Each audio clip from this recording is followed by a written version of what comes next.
कोई बात नहीं। Let's move on to example number 2। अब एग्जाम्पल 2 देखो, तो एग्जाम्पल 2 अगर ढंग से कर लिया तो आपको डिस्टेंस फॉर्मूला में गलती नहीं होगी। अगर एग्जाम्पल 2 आपने एक ही बारी में बिना किसी टेंशन के कर लिया तो आपको कैलकुलेशन की टेंशन छोड़ देना।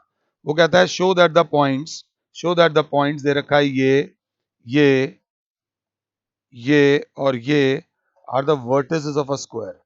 क्या मैं सबसे पहले बात कर रहा हूं स्क्वायर की। स्क्वायर होता कौन सा है? What is a square? तो बच्चा बोलेगा सर जिसमें चारों साइड्स इक्वल होती है ना उसको स्क्वायर बोलते हैं। और अगर बच्चा यही बोल रहा है तो बच्चा थोड़ा इनकम्प्लीट बोल रहा है। जिसमें चारों साइड्स इक्वल होती हैं वो रोम्बस भी हो सकता है। एक वर्टेक्स ले लो 1,7, बी ले लो 4,2, सी ले लो -1, और डी ले लो -4,4। सिर्फ चारों साइड्स इक्वल करने से काम नहीं चलेगा, आपको डायगोनल्स भी निकालने पड़ेंगे। चारों साइड्स और दोनों डायगोनल्स जिसके इक्वल होते हैं वो होता है आपका स्क्वायर। तो सबसे पहले बच्चा यहां पर लिखेगा डिस्टेंस फॉर्मूला, जो कि होता है अंडर रूट में x2 माइनस x1 का whole square plus y2 minus y1 का होल स्क्वायर। सपोज फॉर्मूला लिखाते हो ना तो टीचर के आगे आपका इंप्रेशन अच्छा पड़ जाता है, जीरो नहीं मिलेंगे। Now we will find all sides of given quadrilateral. अभी हम इसे स्क्वायर नहीं बोलेंगे क्योंकि हमें शो करना है कि ये स्क्वायर है। तो ए बी के केस में थोड़ा स्मार्ट बन के ए बी के केस में ये x1 y1 हो जाएगा, ये x2 y2 हो जाएगा। तो अंडर रूट में x2 4 -1 का होल स्क्वायर प्लस 2 -7 का होल स्क्वायर अंडर रूट में 3 का स्क्वायर अंडर रूट में -5 का स्क्वायर अंडर रूट में 9 प्लस 25 इज अंडर रूट में 34। एक बार डिस्टेंस फॉर्मूला लगाए, एक बार, सिर्फ एक बार। अब हम निकालेंगे BC। अगर 7 हो तो BC के लिए ये वाला ले लो x1 y1, वो ले लो x2 y2। लिखा हुआ था तो कोई फर्क नहीं पड़ता, x1 y1 x2 y2 या x1 y1 x2 y2 कोई फर्क नहीं पड़ता।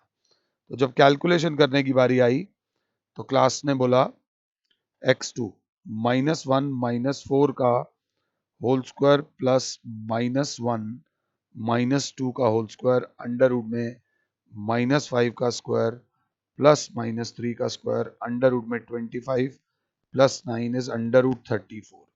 अब कहीं ना कहीं हमारे माइंड में आ गया कि A B is equals to B C. देखो मैंने सिंबल बना दिया, आराम आराम से अपनी सक्सेस को एंजॉय किया करो। अब हम निकालेंगे ए सी, सॉरी सी डी निकालेंगे। वैसे तो सारा ही निकालना पड़ेगा, अभी तो बहुत देखो क्या क्या निकालना है।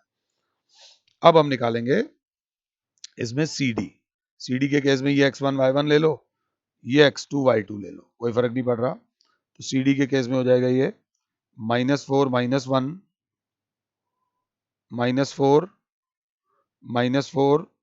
सॉरी सी डी बोला है ना, तो -4 माइनस ये +1 का होल स्क्वायर प्लस 4 -1 हो जाएगा +1 का होल स्क्वायर अंडर रूट में -3 का होल स्क्वायर प्लस 5 का होल स्क्वायर अंडर रूट में 9 प्लस 25 अंडर रूट 34। जय माता दी, तीसरी साइड भी इक्वल आ गई।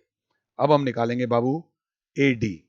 अब जो ए डी निकालना है, ए डी निकालने के लिए अंडर रूट में ये x1 y1 ये x2 y2 -4 -1 का होल स्क्वायर और ये 4 में से 7 जाएगा प्लस 4 -7 का होल स्क्वायर अंडर रूट में -5 का स्क्वायर प्लस -3 का स्क्वायर अंडर रूट में 25 प्लस 9 तो under root 34।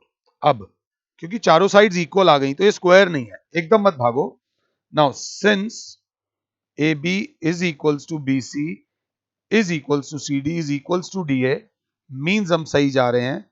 So now we will find the length of its diagonals that is AC और BD। मैं चाहूंगा मुझे पॉज कर दो और इसके डायगोनल्स की वैल्यू खुद से निकालो, तुम निकालो, तुम्हारे निकालने में हम दोनों की जीत है। You will win, I will win, दोनों की जीत है।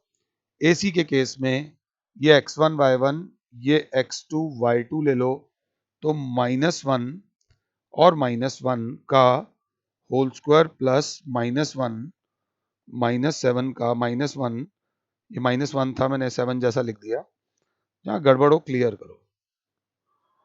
-1 -7 का होल स्क्वायर अंडर रूट में -2 का स्क्वायर प्लस -8 का स्क्वायर अंडर रूट में 4 प्लस 64 अंडर रूट में 68। इसको सॉल्व किया जा सकता है, अंडर रूट 68 के फैक्टर्स बनाए जा सकते हैं, बट अभी मत बनाओ। अब BD निकालना है। BD के केस में ये B है बच्चे, ये D है, तो -4 ये x1 y1 ले लो, ये x2 y2 ले लो, -4 का होल स्क्वायर प्लस ये 4 -2 का होल स्क्वायर, तो अंडर रूट में -8 का होल स्क्वायर प्लस 2 का whole square that is under root में 64 प्लस 4 अंडर रूट में 68। This implies AC is equals to BD। अगर ढंग से देखो तो 6 बार डिस्टेंस फॉर्मूला लग गया है, और अगर 6 की 6 बार आपने मेरी मदद नहीं ली है और खुद से किया है, अगर नहीं लिया मदद और खुद से किया है, तो it is very good, it is very good. अब हम लिखेंगे यहाँ पर एक लाइन, वो लाइन बहुत इंपॉर्टेंट है। क्या लिखें? Since all sides of quadrilateral are equal and diagonals are equal to each other, this implies ABCD is a square.